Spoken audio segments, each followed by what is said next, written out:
नमस्कार साथियों, विद्या ज्ञान वाटिका यूट्यूब चैनल में आप सभी का बहुत बहुत स्वागत है। साथियों, यदि आपने हमारे चैनल को सब्सक्राइब नहीं किया है तो चैनल को सब्सक्राइब कीजिए, वीडियो को लाइक शेयर अवश्य कीजिएगा।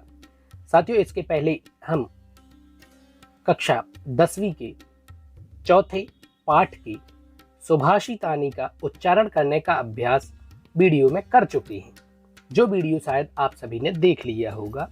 अब हम आज इस वीडियो में कक्षा 10वीं की पाठ्य पुस्तक जिसका नाम है दूरवा, उसके विषय में बात कर रहे हैं। दूरवा के चतुर्थ पाठ जिसका नाम है सुभाषितानी। देखते हैं कक्षा 10 की पाठ्य पुस्तक चतुर्थ पाठः पाठस्य नाम सुभाषितानी। देखें, सुभाषितम इत्यस्य अर्थः सुष्ठु भाषितम कथितम इति। सुभाषित इसका अर्थ है सु अर्थात सुष्ठु, इसका हिंदी अर्थ होता है अच्छी तरह से।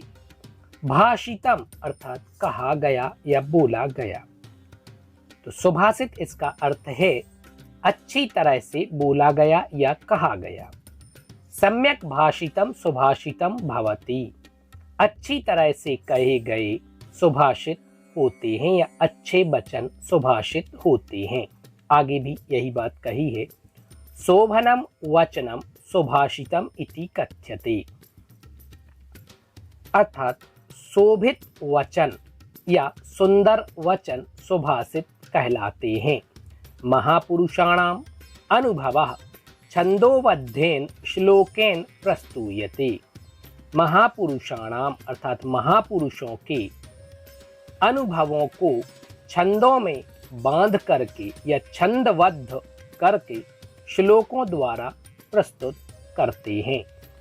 तादृशानि कानिचित् सुभाषितानि अत्र वर्तन्ते, वैसे ही कुछ सुभाषित यहाँ पर दिए गए हैं या वैसे कुछ सुभाषितों को यहाँ पर संग्रहित किया गया है। देखते हैं पहला श्लोक। गंगा पापम शशितापम दैन्यम कल्पतरोस्तथा पापम तापम च दैन्यम च घ्नन्ति संतो महाशयः। देखते हैं अन्वय। गंगा पापम शशि तापम कल्पतरु च दैन्यम घ्नन्ति तथा संतो महाशयः पापम तापम दैन्यम च त्रीणि अपि घ्नन्ति। देखते हैं अन्वय से हिंदी अर्थ। गंगा पापम, गंगा नदी पाप को, शशि तापम, शशि अर्थात चंद्रमा, ताप अर्थात गर्मी को, कल्पतरु च और कल्प वृक्ष, दैन्यम अर्थात दरिद्रता को या गरीबी को, घ्नन्ति नाश करते हैं या नष्ट करते हैं। देखते हैं पंक्ति का अर्थ। गंगा नदी पाप को, चंद्रमा गर्मी को और कल्प वृक्ष दरिद्रता का नाश करते हैं। तथा वैसे ही संतो महाशयः सज्जन महापुरुष, पापम तापम दैन्यम च पाप ताप और गरीबी, त्रीणि अपि तीनों को भी, घ्नन्ति नष्ट करते हैं या हरण करते हैं या दूर करते हैं। पुनः पूरे अन्वय का हिंदी अर्थ देखते हैं। गंगा नदी पाप को, चंद्रमा ताप को और कल्प वृक्ष दरिद्रता अर्थात गरीबी का नाश करते हैं। वैसे ही सज्जन महापुरुष पाप ताप और गरीबी तीनों को नष्ट करते हैं। देखते हैं द्वितीय श्लोक। दानेन भूतानि वशी भवन्ति दानेन वैदान्यपि यान्ति नाशम् परोऽपि बन्धुत्वमुपैति दानै दानं हि सर्वव्यसनानि हन्ति।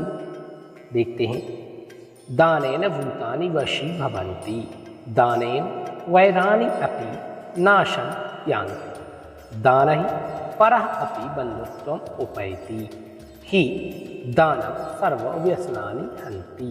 देखते हैं, दानेन भूतानि, दानेन अर्थात तृतीय विभक्ति का प्रयोग किया गया है दान से, भूतानि अर्थात प्राणी वशी भवन्ति वश में होते हैं, दानेन दान के द्वारा या दान से, वैराणि अपि बैर भी, नाशम यान्ति समाप्त हो जाता है या नाश को प्राप्त होता है, दानैः परः अपि बंधुत्वम उपेति, दान के द्वारा परः अर्थात पराया अपि अर्थात भी, बंधुत्वम अर्थात अपनेपन को उपेति प्राप्त होता है या बन जाता है, दान के द्वारा पराया भी अपना बन जाता है या भाई बन जाता है।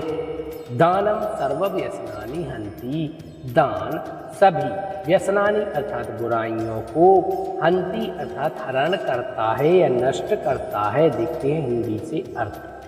दान से सभी प्राणी वश में होते हैं, दान से बैर भी समाप्त हो जाता है, दान से पराया भी बंधु अथवा भाई बन जाता है, दान सभी बुराइयों को नष्ट करता है। देखते हैं श्लोक क्रमांक 3। नात्युच्च शिखरो मेरुर्नाति नीचं रसातलं, व्यवसाये द्वितीया नाम नाप्यपारो महोदधि। देखते हैं व्यवसाय द्वितीया नाम कृते मेरु शिखरो अति उच्चः न, व्यवसाय द्वितीया नाम कृते मेरु शिखरो अति उच्चः न, रसातलम अति नीचम न, महोदधि अपि अपारो न। देखते हैं इसका अर्थ।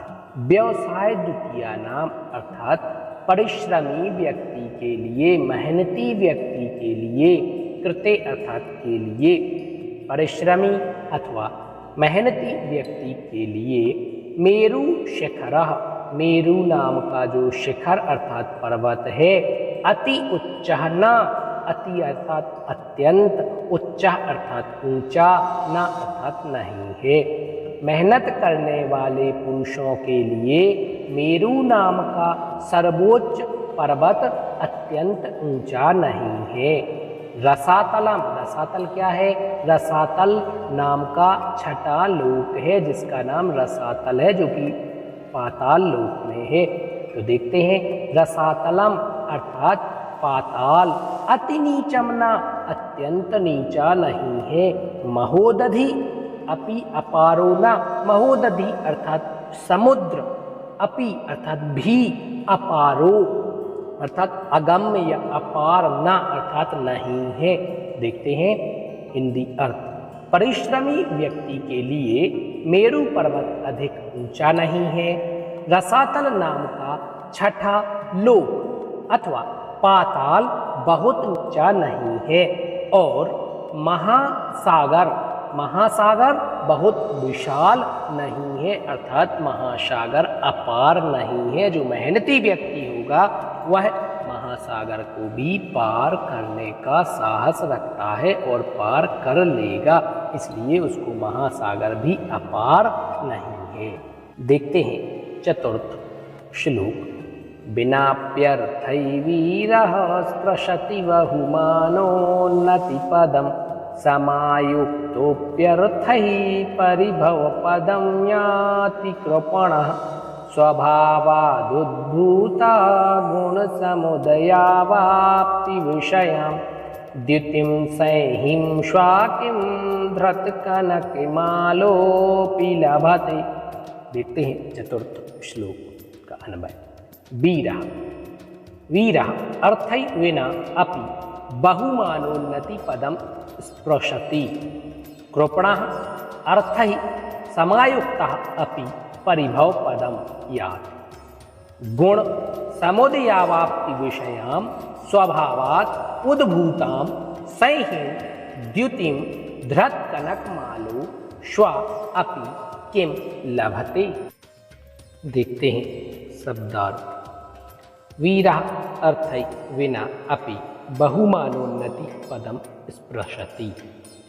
अर्थात वीरः अर्थै विना, वीर पुरुष धन के बिना, अपि अर्थात भी, बहुमान उन्नति पदम स्पृशति, बहुत मान और उन्नति के पद को स्पृशति अर्थात छू लेता है या प्राप्त कर लेता है।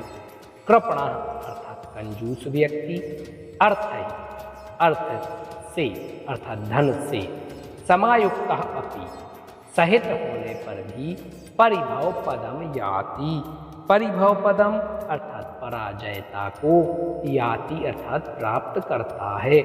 गुण समुदयावाप्ति विषयाम अर्थात गुणों के समुदाय को प्राप्त कराने वाली, स्वभावात् उद्भूताम स्वभाव से उत्पन्न होने वाली, सैहीं द्युतिम शेर की कांति को, धृत कनक मालो धृत अर्थात धारण करके, कनक अर्थात सोने की, मालो अर्थात माला या सोने की माला धारण करके, श्वा अपि कुत्ता भी, किम लभते क्या प्राप्त कर सकता है अर्थात नहीं प्राप्त कर सकता।